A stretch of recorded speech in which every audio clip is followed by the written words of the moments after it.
What works inspired C.S. Lewis to write the Chronicles of Narnia? According to a biography written by Catherine Swift on C.S. Lewis's life, the inspiration for C.S. Lewis's work began back during Clive Lewis's childhood, when him and his brother Warren would listen to their nurse Lizzie Endicott recount stories of leprechauns and giants, of mythical beasts and gallant knights, of course rescuing damsels in distress. Unfortunately, Clive and Warren's childhood was, for the most part, painfully depraved of any sort of creative color, apart from their nurse's stories and their own childlike imaginations. This prompted the two brothers to write stories of their own often. Clive would write stories as a boy about fictional fantasy lands involving similar characters to the ones his nurse had described. Eventually, Lewis would stumble upon a few inspiring works outside of his own household, including Beatrix Potter's Squirrel Nut Can, written in 1903, and the poet of whose name I will not attempt to pronounce. As Clive matured, he attended several different schools, including Cherbourg Preparatory School, where the matron, Miss Cowie, introduced Clive and many other students to her fascination with religions. Clive, who was brought up traditionally as a Christian, took after his school matron's fascination with different religions and practices, and as Clive's understanding of varying religions expanded, his belief in Christianity diminished until he eventually left the Christian faith entirely.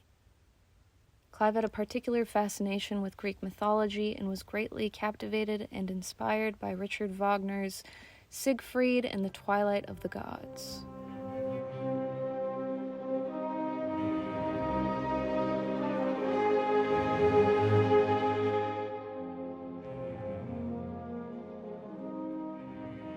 Another of Clive's many inspirations during his younger years was George MacDonald's Phantastes. Clive described his experience with MacDonald's work as follows: "That night, my imagination was, in a certain sense, baptized."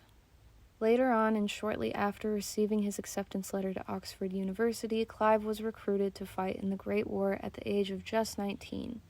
Little is mentioned about Clive's experience in the war from his own words. In Alistair McGrath's book, C.S. Lewis, A Life, we are told Clive referred to his experience in the Great War as, in a way, unimportant. Clive was taken out of the war for a short period of time on account of having trench fever, and during his hospitalization was further inspired by the works of G.K. Chesterton, whose belief in Christ disturbed and irritated Clive at the time, especially since Clive thought so highly of him otherwise. After Clive had served in the war, he attended Oxford University, where he would meet several like-minded men, including Charles Williams, J.R. Tolkien, and others who would regularly exchange their writings for critique and suggestion.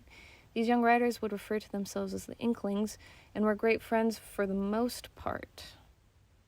Despite their companionship as writers, Clive had an intense disliking for J.R. Tolkien's traditional Catholic beliefs, much like many of his past inspirations. Over time, however, Clive was so greatly challenged in his notions against the existence of God that he questioned his own conclusions and was eventually, and perhaps even reluctantly, convinced that there was, in fact, a higher power of some sort.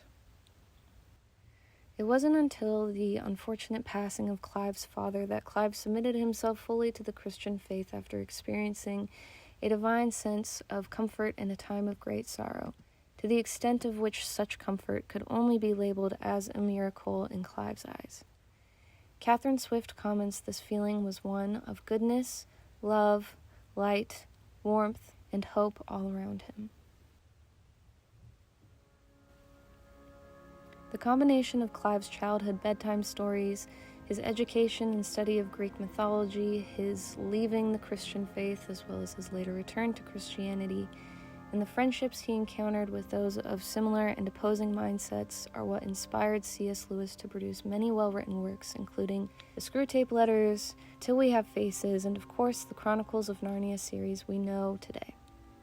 C.S. Lewis is famous for using unlikely characters and plots to provide the reader, whether Christian or non-Christian, with an entirely separate perspective from what was normally presented, especially to those within the church during Clive's lifetime.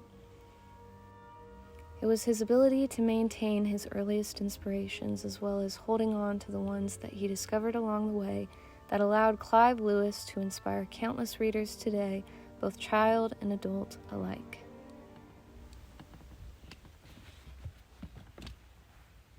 these are the books that I cited. Thanks.